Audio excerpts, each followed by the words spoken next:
Teacher Anna. Enjoy, and I hope you learn it.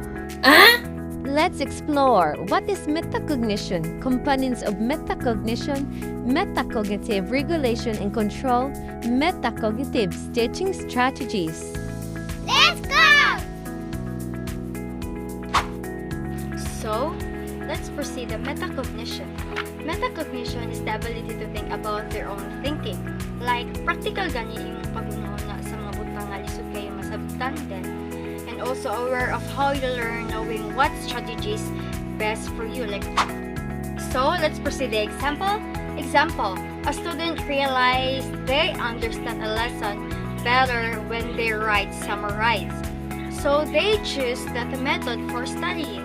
So, kasagaran jud, mas pilihan jud na ko ang ato ko dali makasabot kaysa isud-isudon pa na ko akong life.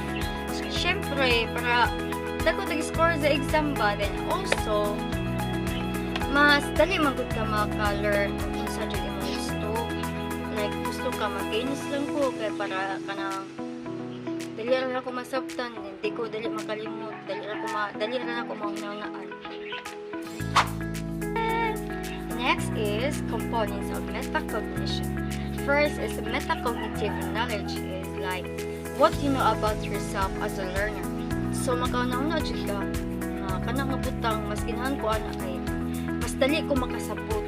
Like example karon na dahil na oy magtuon ko hapon di mo masud sa pagtuon. So it means buta ka magtuon or every tagamatan magtuon ka nga para may saba ba.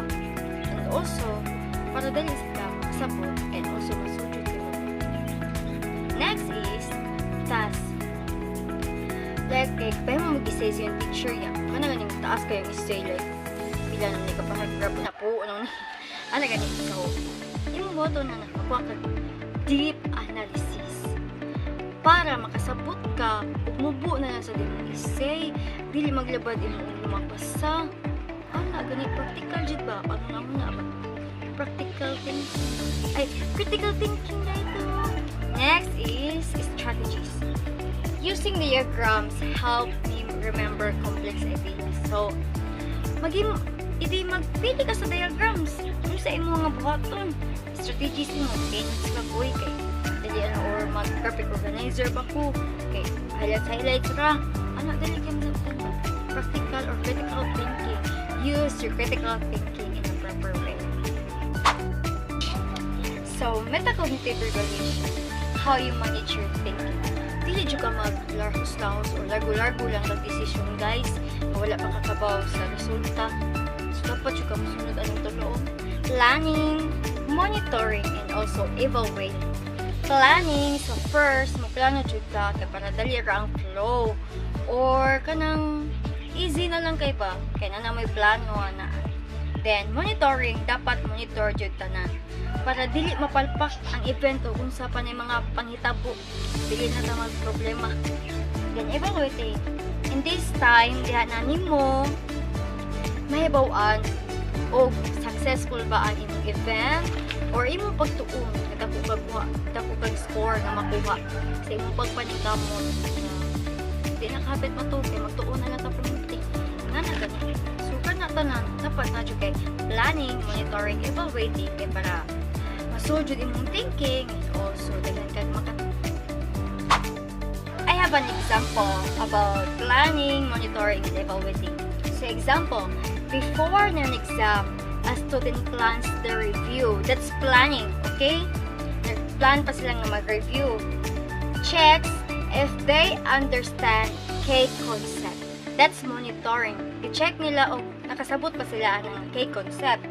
And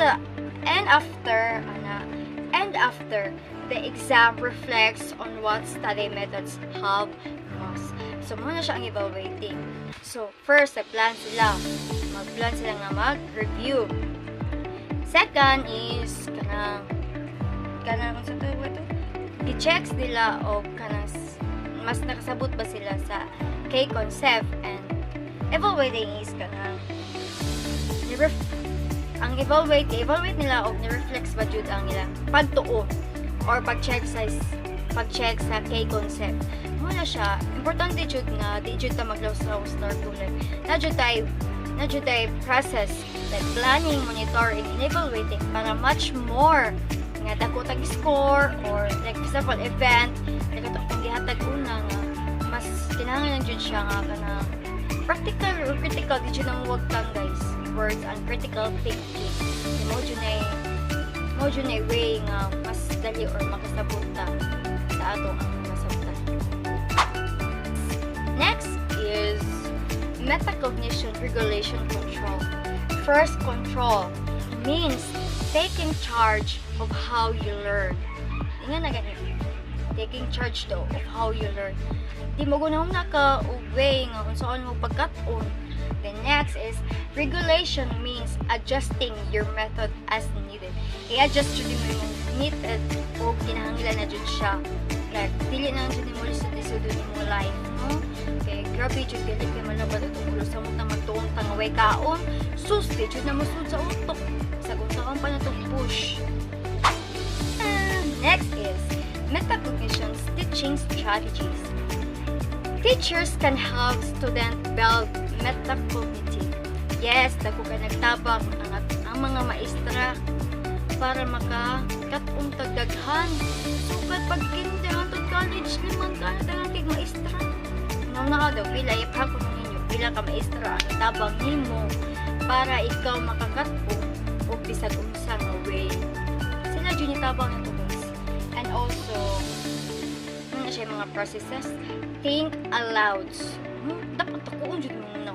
Di jud angay gamay yun kay ug gamay kay suod po storage na. Teachers model their thought processes out loud. No, grabe kay mga maestra guys. Kita dapat takuon jud pag una-una. Dapat ka makabalo jud sa mga negative and positive impact sa mga estudyante na to. Next is self-questioning. Encouraging students to ask themselves. Imo dyan ang i-ask yourself like, okay ra ba ka? Nagkakatuon ra ba ka self? Like, dili man dyan ka masud. Ngunit taglain way nga ka nang mas dali ta makasabot o dali dyan na masud. Nga na, practical or critical thinking. Is learning journals. So, ang gingon pa ni Miss Gwen Consejo is journalizing last meeting na to. So, ako search kay learning journalist. So, student reflects on what they learn and how they learn and how giunsa nila pagkat-on. So, magiging ba sila magpasuwat? Yan ang journalist. Guys, kung sa day for journal, dapat mga kang portfolio sa mga kinabuhi. Mga way, steps, processes na dali ka makakaton and also dali mo siya masabtan. Next is graphic organizer. Wala din sa gingon ni Miss pero naalin para na ko. So graphic organizer, by mo ang ka graphic organizer, di ba? Keywords yun dyan ang kinahanglan, no? Like, mind mapping na lang dyan ba? Connect na lang sa every word na para dali na dyan siya masabtan and also dali dyan di student ang makasabot ingana nga way and also bisag ako ganahan po graphic organizer na para dali na po ma-know na inig exam or inig oral recitation sa teacher.